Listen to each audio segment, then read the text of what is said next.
Arrogant millionaire, enraged by wrong order, loses control and slaps waiter in the face, leaving everyone shocked. Since early on, Matthew learned that power came from subjugating others.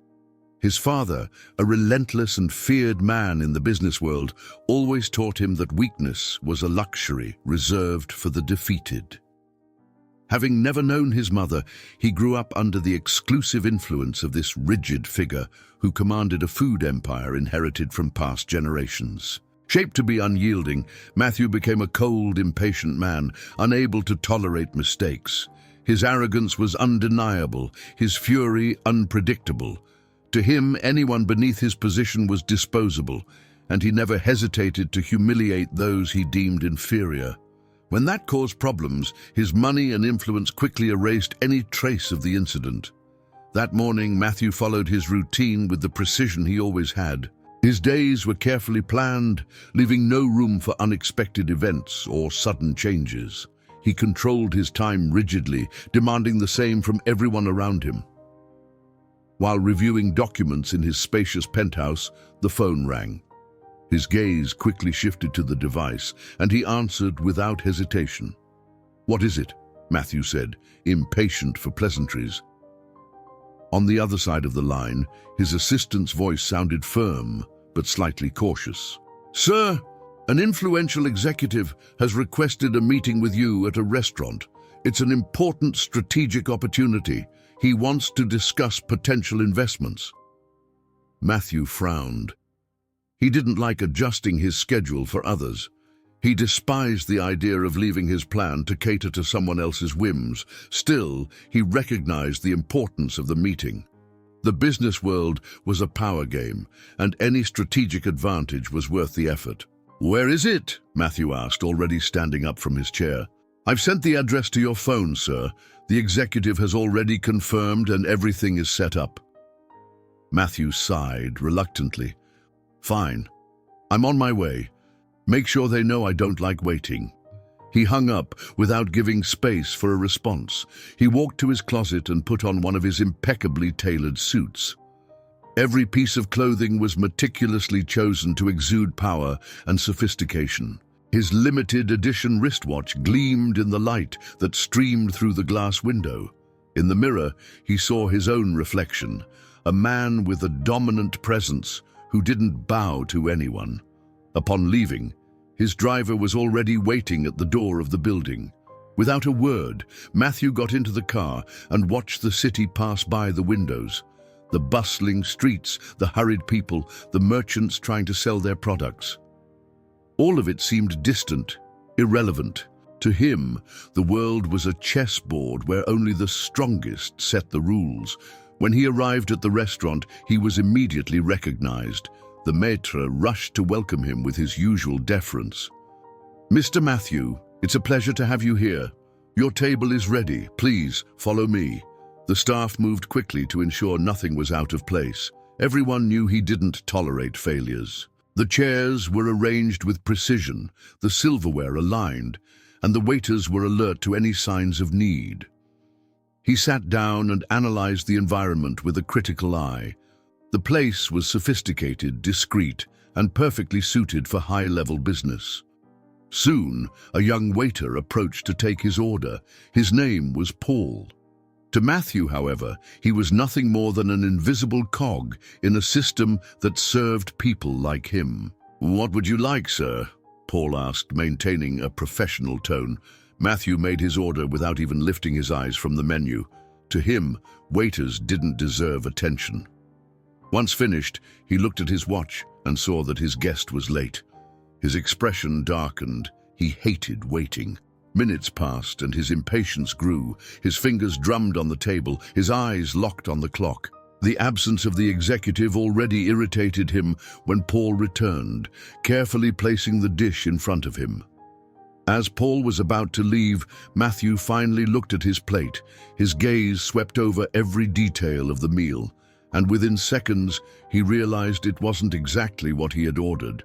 His fingers tightened around the utensil, and his patience, already thin due to the executive's delay, shattered completely. He raised his face, his eyes fixed on Paul as he walked away. His blood boiled. How could someone be so incompetent? He snapped his fingers in the air, calling the waiter back impatiently. "Hey you, come back here right now." His voice, though not loud, carried an absolute command. Paul stopped and turned, returning immediately, maintaining his professional posture. "Yes, sir?" he asked with the same calm as before. Matthew pushed the plate a few inches forward on the table, glaring at Paul as if his very existence were a nuisance. "Look at this properly. Is this what I ordered?" Paul gave a quick glance at the plate and furrowed his brows slightly, inspecting the meal. "Was there a mistake, sir?" "You tell me." Matthew crossed his arms, leaning slightly back in the chair. "Because as far as I remember, I made it very clear what I wanted, but apparently paying attention isn't your strong suit." Paul kept a neutral expression, but took a deep breath before responding. "If there was a mistake, I can fix it right now." Matthew let out a short laugh, full of irony. "Oh, you can?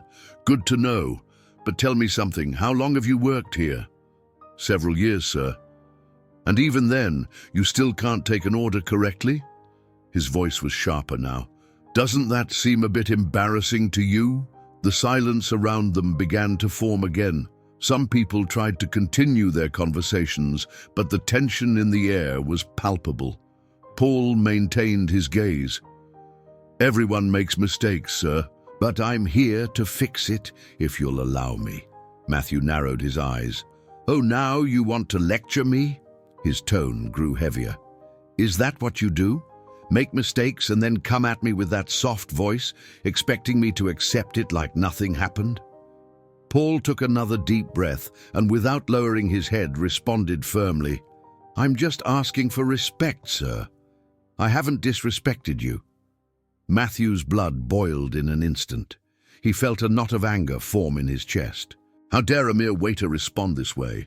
How could someone so inferior have the audacity to hold his gaze, to not show fear, to speak to him like an equal? His breath quickened, his muscles tensed. "Respect?" he repeated, stepping forward, his voice now louder. "You want respect? Then learn to do your job properly before talking to me like that." Paul remained firm, not breaking eye contact. "I just want to resolve the issue, sir. No need for this." Matthew felt the entire room spin around this moment. His anger was out of control now. The simple fact that Paul continued standing there, not lowering his head, not trembling, not begging, was an unbearable affront. In a blind impulse, his hand rose and came down forcefully against Paul's face. The sharp sound of the impact echoed throughout the room. Paul stepped back, instinctively bringing his hand to his face, where a red mark began to form. But he did not retaliate. The restaurant plunged into complete silence. Shocked gazes turned toward Matthew. Some customers were already holding their phones, recording every detail. Matthew's breath was fast. His chest rose and fell, filled with the adrenaline of the moment. But as he looked around, he started to notice something strange. For the first time, the silence didn't seem to be in his favor, and the way everyone was looking at him was not the same as usual. It was different. The room remained submerged in a suffocating silence. All eyes were fixed on Matthew, on the red mark on Paul's face, and on the tension that seemed to electrify the air. But before the millionaire could enjoy the feeling of superiority that always accompanied him when he subjugated someone, firm steps echoed across the floor. These were not hesitant or rushed steps, but determined ones, full of an authority that didn't need words to be imposed. Customers instinctively parted, as if they knew something bigger was about to happen. Matthew sensed the shift in the atmosphere, but only when he slowly turned to face the new presence did he feel something unexpected. Hesitation. The man approaching had a hard expression and a sharp gaze, radiating a coldness that left no doubt about his power. He wasn't just any ordinary onlooker. He was the owner of the place. Stephen. The owner of the restaurant and a renowned businessman, his influence rivaled Matthew's in many circles. But unlike the arrogant millionaire, his respect did not come from fear or imposition. Stephen was a man who had built his authority on true respect, with a presence that didn't need explosions to be felt. Paul, still holding his hand to his face, straightened up when he saw him arrive. Stephen didn't break eye contact with Matthew as he approached, but his first reaction wasn't explosive. He stopped beside Paul and assessed him for a moment. "Are you okay?" His voice was firm but not harsh. Paul nodded slowly. "I'm fine, sir." The restaurant owner narrowed his eyes, inspecting the redness on the young man's face. The silence in the room seemed to grow with each passing second. "Go inside and put something on this," he said, not looking away. "I'll take care of this." Paul hesitated for a moment, but then nodded briefly. Without saying anything more, he made his way to the kitchen, leaving Matthew and Stephen in the center of attention. It was only then that Stephen turned fully toward Matthew, and the weight of his presence hit him like thunder. "What do you think you're doing?" His voice, once controlled, now carried evident irritation. Matthew raised his chin, crossing his arms with a defiant posture. His expression was pure contempt, making it clear that he didn't feel an ounce of regret. "I'm teaching respect," he replied without hesitation. Stephen's eyes narrowed and his expression hardened. "Respect." His voice now carried a deeper weight. "I saw everything, Matthew. That kid didn't disrespect you at any point." Matthew let out a short laugh, dripping with disdain. "Oh, so now being poorly served and having to listen to insults is normal. If he had done his job right, this wouldn't have happened." Stephen crossed his arms, his posture growing even more imposing. "His job?" he repeated, his voice filled with disbelief. "His job is to serve customers, not to be your punching bag." Matthew scoffed, rolling his eyes. "I pay to be served how I want. If you hire incompetent people, that's your problem." Stephen pointed a finger at him, his voice growing firmer. "No, the problem here is you. You think you can walk into any place and treat people however you want because you have money. But I'll tell you something, your money doesn't give you the right to humiliate anyone." The murmurs around them grew. Customers whispered among themselves, some still recording, others just silently watching. Matthew tilted his head as if he found it amusing. "How nice. A businessman who cares about employees. Do you want a medal for that?" He gestured around. "These people who are watching love a little morality story, but at the end of the day, they're just like me. They all pay to be well served. You should be thanking someone like me for spending money in this place." Stephen let out a dry laugh, but there was no humor in his expression. "Your level?" he repeated, taking another step forward. For the first time, Matthew felt the intensity of that gaze. "If your level means stepping on others and thinking the world revolves around you, then I'd prefer to stay far away from it." Matthew clenched his fists, feeling his blood boil. "You can say whatever you want. In the end, I'm the one who moves money. People like Paul need to know their place." The silence that followed was almost deafening. The contempt in Stephen's eyes intensified. "People like Paul?" he repeated slowly. "You talk like he's beneath you, but you want to know something? He's worth more than you, because at least he has dignity." Matthew felt his jaw lock. He wanted to retort, to fight back, but for the first time, he felt that the control of the situation was no longer in his hands. Stephen took one last step forward, his eyes locked on Matthew's. "And I'll guarantee you one thing, in here, you're nothing." The restaurant fell into a suffocating silence. Every customer, every staff member, everyone present kept their gaze fixed on the scene unfolding before them. Matthew felt his patience wearing thin, anger still burning inside him, but unlike other times when he intimidated those around him, no one seemed to back down. The air around them felt heavier. Stephen continued standing in front of him, eyes locked on him, unshakable. The tension between them was palpable. "Do you really think you're going to come out on top here?" Matthew mocked, crossing his arms. "That you'll humiliate me like this in front of everyone?" "I don't need to do anything," Stephen replied coldly. "You're digging your own downfall." Matthew opened his mouth to retort, but before he could say anything, the restaurant door slammed open. 2 police officers entered the establishment, walking seriously. The murmur of voices began to grow among the customers. The silence that dominated the room was broken by surprised whispers. The phones, which had been recording discreetly before, were now held up openly.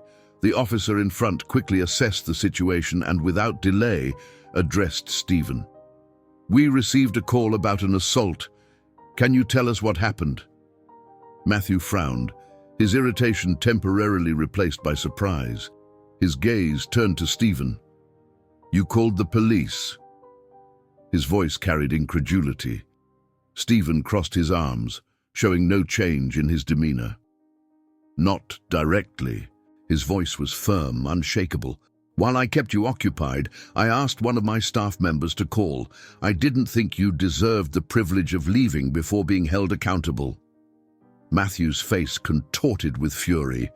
His jaw clenched. He felt the blood rising, his chest burning with indignation. "You bastard!" he hissed through his teeth. Stephen didn't back down an inch. He turned to the officers and began speaking, his voice firm and without hesitation. "What happened here was an act of cowardice. This man," he pointed at Matthew, "assaulted my employee in front of everyone without any real provocation. In addition to the slap, he humiliated him publicly, trying to crush him with his power and influence. Fortunately, we have several witnesses and footage that corroborate every word I said." The officer nodded, then looked toward the kitchen, where Paul reappeared after following Stephen's instructions. He was still lightly rubbing his face, where the mark of the slap remained visible. As he approached again, all eyes turned to him. "Do you confirm this accusation?" the officer asked. Paul held his gaze and nodded without hesitation. "Yes, sir. He hit me and insulted me. I want to file a formal complaint." The second officer then turned to Matthew. "Sir, we need you to come with us to the station for questioning." Matthew's face hardened. He scoffed with incredulity. "You must be joking." The officer remained firm. "It's standard procedure in assault cases. With the victim's statement, witness testimony, and the footage recorded, we need you to come in for clarification. The young waiter will also formalize his report." Matthew looked around as if seeking support, but all he found were serious, distant faces. The power that had always accompanied him, making everyone submit even before he needed to threaten, now seemed useless. "This is ridiculous," he said, crossing his arms. "Do you know who you're talking to?" The officer remained calm. "We know you're being accused of assault. Now please, come with us." Matthew turned to Stephen, his gaze full of hatred. "You'll regret this." Stephen, impassive, kept his gaze fixed on him. "No. The one who will regret this is you." The officers stepped forward, indicating that Matthew should follow them. His anger still burned inside him, but for the first time, there was something else. Discomfort. The walk to the police car was a long journey of humiliation. Every step felt like a blow to his pride. Every gaze on him was a sharp blade to his ego. He could hear the whispers around him. Some customers were already typing frantically on their phones, while others were still filming. When he reached the patrol car, he hesitated for a moment before getting in. The sound of the door slamming shut behind him was a sharp snap, sealing his public humiliation. The patrol car drove through the city streets, its interior submerged in tense silence. Matthew kept his gaze fixed on the dark glass of the window, watching the buildings blur by in insignificance. His mind was boiling. He still couldn't believe this was happening. It felt surreal. How could he, a man used to controlling everything around him, be here, treated like any other? The officers in front of him chatted among themselves, completely ignoring his presence. Paul, sitting beside him, didn't say a word the entire ride. Matthew didn't bother to look at the young man. His fury still burned inside him, but something new mixed with the feeling, an unease, an irritation that didn't just come from anger, but from uncertainty. When they finally arrived at the station, he was escorted to a small, impersonal room. The cold walls irritated him even more. One of the officers asked him to wait while they took care of the paperwork for the statement. Time seemed to drag on. He drummed his fingers against the metal table, impatient, waiting for someone to come and sort this all out. But instead, more bureaucracy. He was questioned, had to give his version of events, and for the first time, he realized that his word no longer held the weight of an absolute order. Meanwhile, Paul was formalizing his complaint. Witnesses had already provided statements. The footage taken by customers reinforced every detail of the accusation. The case was already taking shape in a way that Matthew couldn't simply brush aside with money or influence. After some time, the door to the room opened. His personal assistant entered hastily, accompanied by a trusted lawyer. The man quickly approached, his expression tense.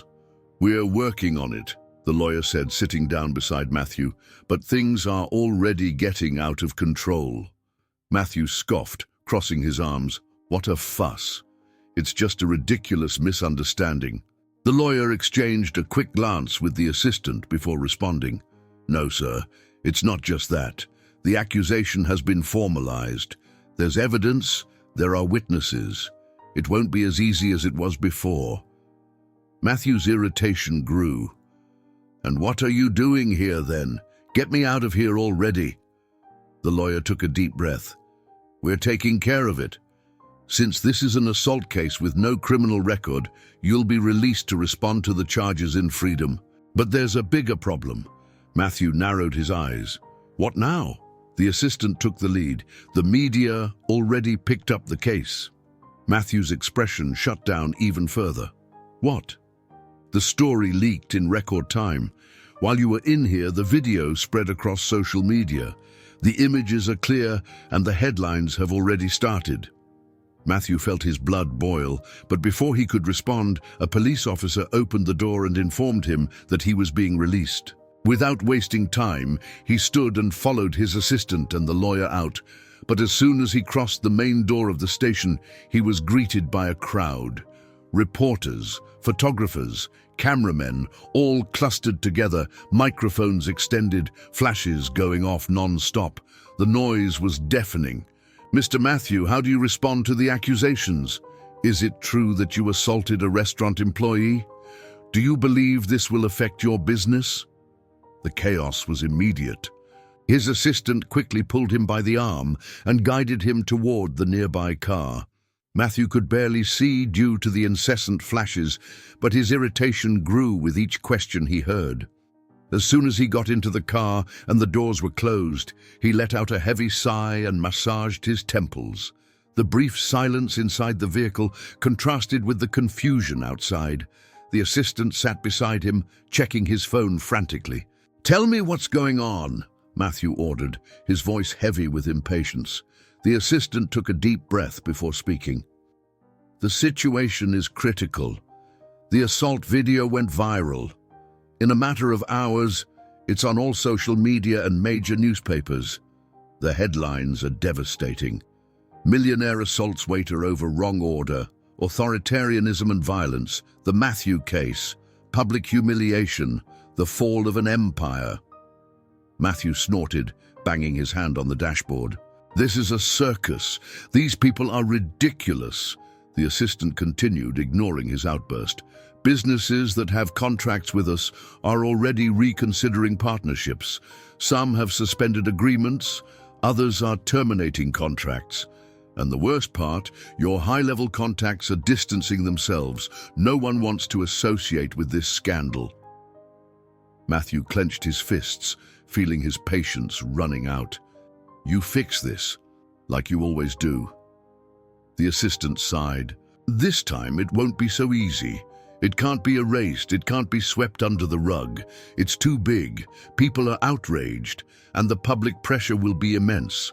We need to prepare for major problems. Matthew's fury exploded. Major problems? All this because of a damn waiter, an insolent kid and a restaurant owner playing hero.